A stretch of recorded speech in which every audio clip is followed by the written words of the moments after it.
Syarifah dari kelas 10 AKL 1 perwakilan kelompok 6 pelajar SMK Negeri 1 Karanganyar yang hari ini akan melakukan wawancara dengan pemilik usaha gedungku yang bertempat di Tawangmangu RT 4 RW 2 Karanganyar.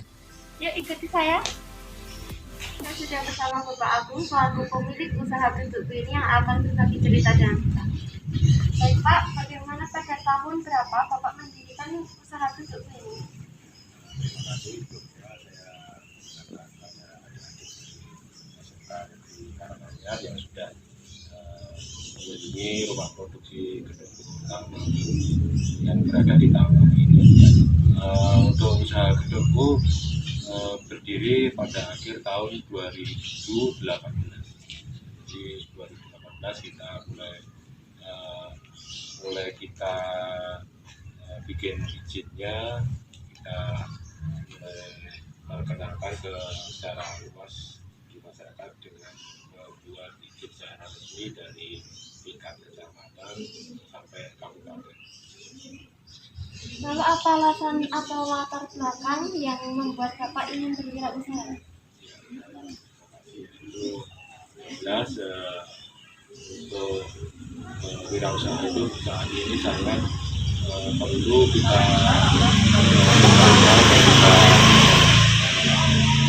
bikin lebih luas lagi dengan mengingat peluang Tawangmangu juga Karanganyar sebagai daerah tujuan wisata. Kita harapkan semoga dengan mengangkat gedung atau singkong yang ada di Karanganyar ini menjadi salah satu oleh-oleh tujuan wisata yang ada di Karanganyar.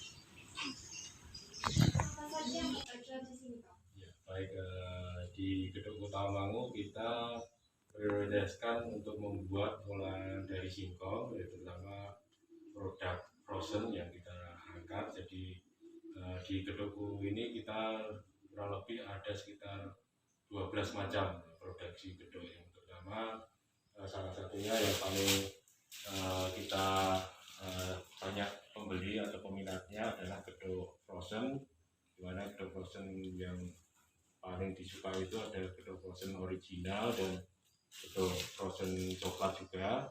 Selain itu kita juga memiliki olahan dari ketela, yaitu timus juga, timus frozen, yang mayoritas dari penggemar timus itu mencari yang ada isi buah bigo yang merupakan timus khas dari Karanganyar. Jadi kebanyakan rata-rata mereka menanyakan timus yang variannya isi buah bigo. Selain itu juga ada juga gemblong cotot maupun singkong yang sudah di frozen, singkong bubu. Nah, ini juga banyak penggemarnya juga.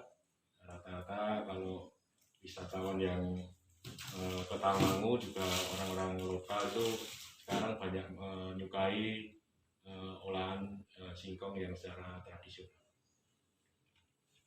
Mengapa Bapak memilih gedung sebagai produk dari usaha Bapak ini? Iya, karena gedung itu makanan tradisional yang sebenarnya dari dulu sudah ada, cuma kita ingin memperkenalkan lagi ke generasi muda, juga ke masyarakat umum, di mana olahan singkong yang dibikin secara tradisional, secara alami itu lebih menyehatkan, juga dibikin secara kekinian agar mudah untuk disukai oleh semua kalangan. Lalu bagaimana cara Bapak memasarkan produk pada awal mula merintis usaha ini hingga sekarang yang sudah sukses dan terkenal? Ya, di gedung Tawangmangu ini dulu pertama kali kita juga tidak langsung membuat secara banyak. Asal mulanya kita juga dari kecil-kecilan, dari menjualkan produknya orang, kemudian saat mengalami peningkatan sehingga tiap hari kita bisa produksi lebih dari 1 kuintal tiap hari.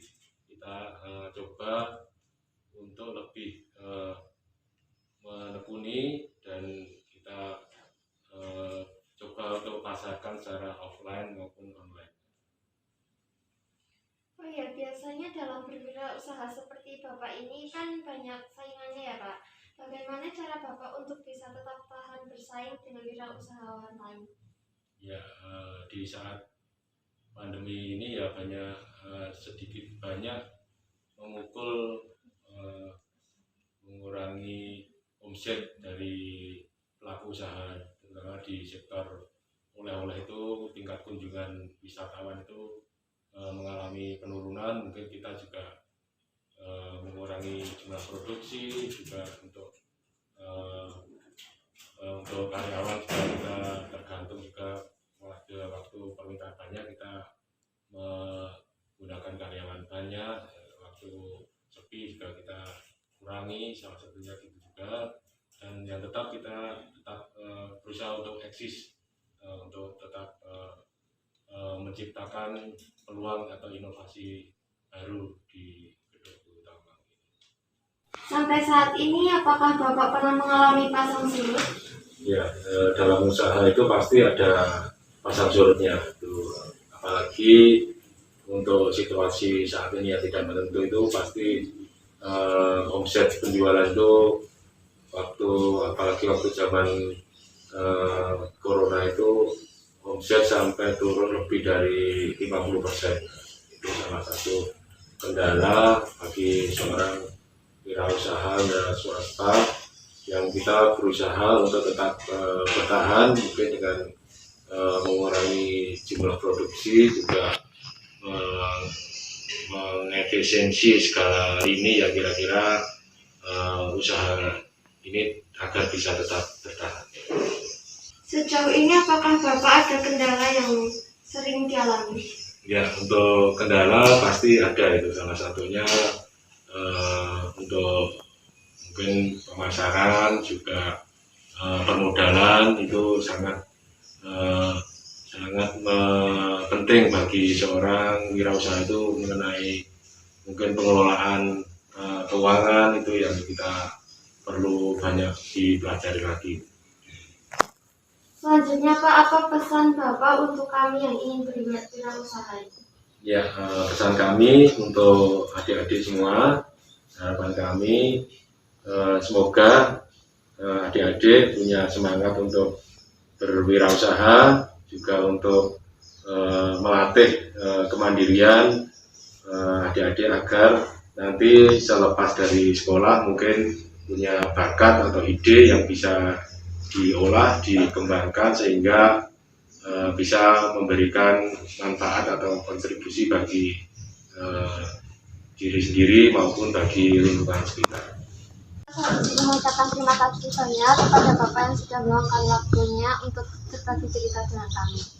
Semoga usahanya makin maju lagi, makin berkembang, dan selalu langgeng terus. Amin ya, terima kasih sekali atas kunjungannya di Rumah Produksi Gedogku. Semoga bermanfaat bagi semuanya. Terima kasih. Pada hari ini, semoga apa yang Bapak Agung sampaikan tadi bisa menambah motivasi bagi kita semua.